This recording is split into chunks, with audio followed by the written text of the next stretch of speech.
Está conmigo Francisco José Jurado, escritor de la novela que tenemos nosotros aquí, pero no solamente de ella, seguro que a él ya lo conocen porque le acompaña el éxito desde hace ya bastante tiempo. Gracias por estar con nosotros, bienvenido a Córdoba TV. Muchísimas gracias por invitarme y es un verdadero placer estar con vosotros. Bueno, pues tenemos aquí esta novela que te voy a pedir que la cojas tú para que podamos verla también. Dos mundos en guerra, ese es el título de este nuevo libro que firmas tú en este caso. ¿Con qué nos vamos a encontrar en esta ocasión? Pues mira, a mí se me conoce, ¿verdad?, por haber publicado dos novelas de género negro, Venegas y Sin epitafio, pero esta vez pues he dado un salto de género, me he ido al género histórico y Dos mundos en guerra es una novela que transcurre durante un día concreto de la batalla del Ebro. En concreto fue el día 30 de agosto de 1938, porque yo soy muy aficionado a la historiografía militar y me llamó la atención un hecho muy concreto, y es que durante lo más terrible de esa terribilísima batalla, fue la peor batalla que hubo en España, y durante la guerra civil, con cerca de 90.000 muertos, pues cuando el Ejército Nacional pudo destrozar al ejército republicano, incluso pudo terminar la guerra ahí perfectísimamente, sin embargo, se produjo un parón de 9 horas y se paralizaron por completo los combates. Entonces yo estuve analizando en los distintos archivos militares, los partes de guerra de ambos ejércitos, cuál fue esa razón, ¿no? Porque es muy raro.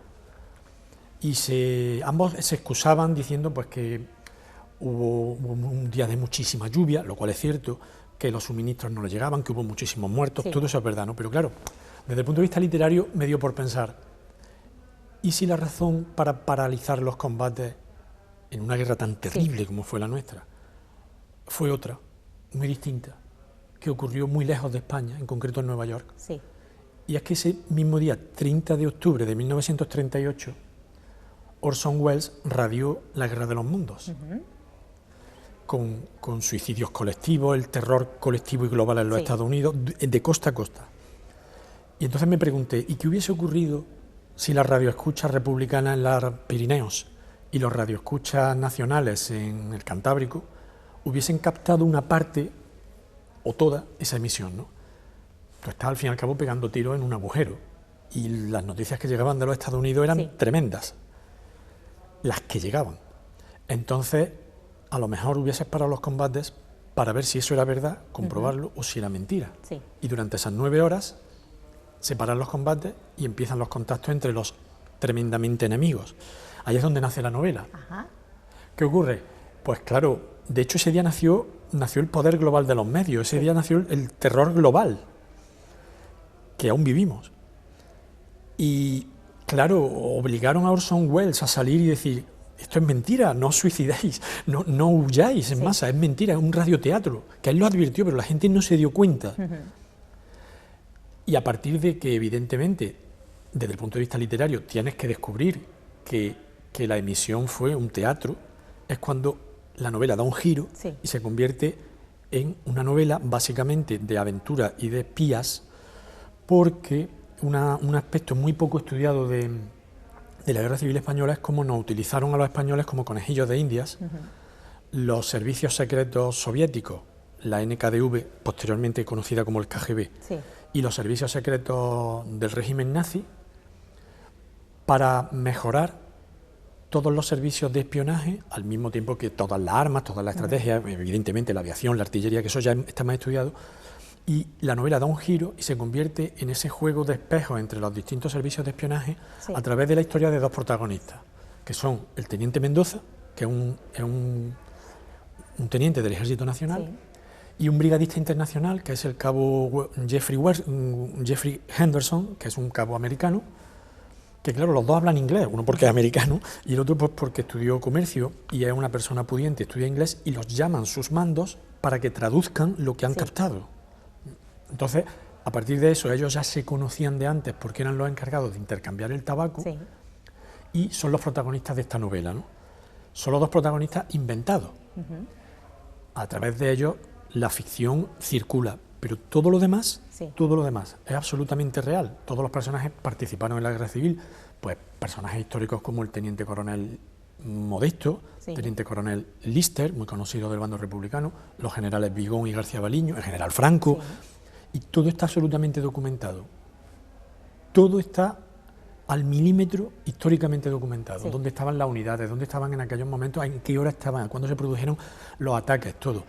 Evidentemente, los personajes ficticios, que son los que mueven toda la trama argumental literaria, me los he inventado y eso gozan de libertad. Sí. Pero todo lo demás está súper documentado. Una novela que yo espero que los amantes de la historia y los conocedores de la guerra civil disfruten especialmente, porque es una novela que, bueno, me ha costado muchísimo trabajo documentarme, muchos años, y al mismo tiempo pues deviene también en una novela de espías y una novela, ahí se me ve el plumero, un poco policial, porque sobre toda la trama planea un asesinato ocurrido en México, en el DF, 3 años antes, y que le explota a todos los protagonistas en la cara en pleno frente, ¿no? Y es muy, muy importante cómo se van enhebrando la historia de todos los personajes a través de ese asesinato.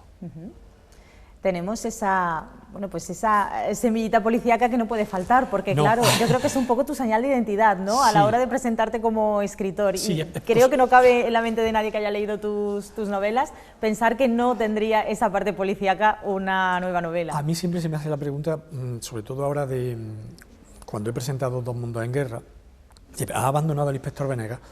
Yo digo que no, que yo no puedo nunca abandonar al inspector Venegas porque yo le debo todo al inspector Venegas, claro. Que ya prácticamente mucha gente dice que sí, yo soy el inspector Venegas. Sí es cierto que el género negro ayuda mucho, la intriga, el asesinato, la investigación policial, a captar la atención de un lector, ¿no? En esta novela se ha ido construyendo casi por una superposición de capas, ¿no? Es muy curioso, ¿no? Lo pienso y digo, ha sido una superposición de capas. A mí me llamó muchísimo la atención el hecho histórico y enhebrarlo con una cosa que ocurrió en Nueva York. Sí, bien, pero de ahí solo no tiene una novela y puedes tener un relato. Luego, evidentemente, empieza a enhebrar y a hilar cómo nos utilizaron terriblemente y cómo se utilizó la Guerra Civil Española como un campo de prueba, un tablero de ajedrez para, pues por supuesto, para la aviación, la artillería y también los servicios secretos, y eso pues es una nueva superposición de otra capa, ¿no? Y luego la capa negro-criminal, ¿no? Del asesinato, y así es como ha ido naciendo y se ha ido entretejiendo la novela, ¿no? Al final yo creo que es una mezcla entre un género histórico, evidentemente, porque está hablando de un hecho histórico documentado, policial, por lo que tú dices, y también de aventura, con un toque del género fantástico, porque no olvidemos que el motor argumental de la novela es que H.G. Wells escribe La Guerra de los Mundos y Orson Welles radia La Guerra de los Dos Mundos, creando una situación caótica en los Estados Unidos. Hay que tener en cuenta, a mí me hace gracia, que en el año 1938 la mayoría del pueblo norteamericano creía que iban a ser invadidos, pero no por los nazis o por los japoneses, sino por fuerzas extraterrestres. O sea, el caldo de cultivo existía. Orson Welles, que era un tipo muy inteligente, lo que hizo fue aprovechar ese caldo de cultivo, hacer un radioteatro y efectivamente asustó a una nación. De hecho, fíjate si fue importante ese hecho, que aún seguimos hablando de eso, ¿no? Y en las facultades de periodismo se sigue estudiando esa emisión. Es muy curioso, ¿eh? Entonces he aprovechado todo eso, que me ha dado mucho juego, para decir, bueno, ¿qué hubiese ocurrido si aquí en el Ebro, al fin y al cabo, mientras está perdido de la mano de Dios, en la peor batalla que hubo de la Guerra Civil, se hubiese captado una parte de eso y claro, una persona inteligente hubiese dicho, un momento, que a mí me están llegando noticias de los Estados Unidos que está habiendo suicidios colectivos, una huida global en masa hacia los puertos desde Boston a Los Ángeles. Vamos a parar, vamos a ver qué está pasando aquí, ¿no?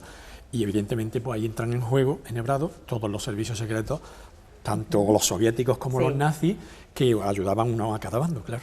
¿Por qué tenemos que leer esta novela? ¿Por qué nos tenemos que adentrar en todo esto que estamos conociendo de tu mano? Mira, yo si alguien quiere entretenerse y aprender, que yo siempre digo lo mismo, la literatura nos entretiene, también tiene que enseñarnos, y si es posible hacernos un poquito mejor, ¿no?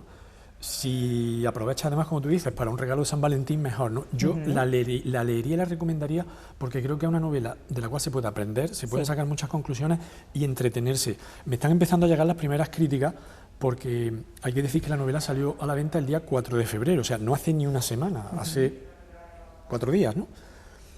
Y la mayoría de las personas, básicamente críticos, que a dónde están llegando, si se están moviendo ahora mismo, me están diciendo, es que es una novela en la cual se explica mucho la guerra civil, pero como la vivieron y cómo la sufrieron los que participaron en la guerra civil. Sí. Yo quiero hacer hincapié en que esto no es una novela típica de lo que ocurrió en la retaguardia, de la rencilla, de los fusilamientos que hubo en los pueblos. No, esto es una novela sobre el frente, sobre lo que pasan los soldados que están en el frente, sobre lo terrible que resulta que tengas frente a ti, a tu hermano, a tu familiar, a tu amigo, y tengas que pegarle tiros. Porque además da la casualidad de que los dos protagonistas, el teniente Mendoza y el cabo Henderson, se conocían desde hace 2 años en la batalla del Jarama, que es el primer capítulo, no desvelo nada, ni hago spoiler, porque cuando todavía no estaban los frentes muy definidos, uno fue a hacer pis y se metió por distintos sitios, mientras que el otro tuvo que hacer una misión documentada que se llamaba de escucha, que es meterte en las líneas contrarias, y se encontraron de frente, sin saber dónde estaban. Y en lugar de dispararse, se pusieron a hablar uno al otro para ganar tiempo. Y empiezan a ver que tienen más cosas en común de lo que creen. De lo que creían. Se preguntan, ¿tú por qué hablas inglés? ¿Y tú por qué hablas español? Y empiezan a contarse su vida. Y a partir de ahí traban una cierta amistad que se vinculará muchísimo más cuando son los encargados de intercambiarse el papel de fumar por el tabaco, que eso está también documentado, que se podía hacer junto a las cartas de la familia y de las novias en el frente. Y efectivamente son ellos dos los que con su voz nos están contando lo terrible que es la guerra, ¿no? Que decimos, yo tengo que estar aquí, cómo va también. Me ha gustado mucho el cambio que van haciendo los personajes psicológicamente, ¿no? Desde el idealismo primero a cuando verdaderamente te embarras en la guerra, a decir, esto no es como yo pensaba que era, ¿no? Y las cosas, para los escritores, que es lo que nos gusta, no son blancas o negras, no soy yo soy muy bueno, tú eres muy malo, ¿no? Yo soy muy malo y tú eres muy bueno. Hay terrenos en los cuales las cosas son grises, grises. La mayoría de las personas siempre vivimos en un terreno de laguna, tenemos nuestros defectos, nuestras virtudes, pues eso es igual. Y eso es lo que yo quería contar, pero a través de la voz de dos tipos que están allí enfangados, no de los que están en la retaguardia. Eso es muy fácil. Sí, de los que vivieron realmente. De los que vivieron y de los que estuvieron allí en esta batalla, pues bueno, que al fin y al cabo es la peor batalla que ha ocurrido en suelo peninsular, ¿no? Por supuesto. 2 mundos en guerra. Con esto nos vamos a quedar y ya saben, ustedes tienen que leerla también porque es de esas novelas que merece la pena. Muchísimas gracias por estar con nosotros y gracias también por hacer que nos adentremos en esta fantástica historia, de verdad. Muchísimas gracias a vosotros por habernos dado cancha y por habernos retrotraído al año 1938. Espero que les guste a tus telespectadores. Sin duda alguna. Gracias, de verdad.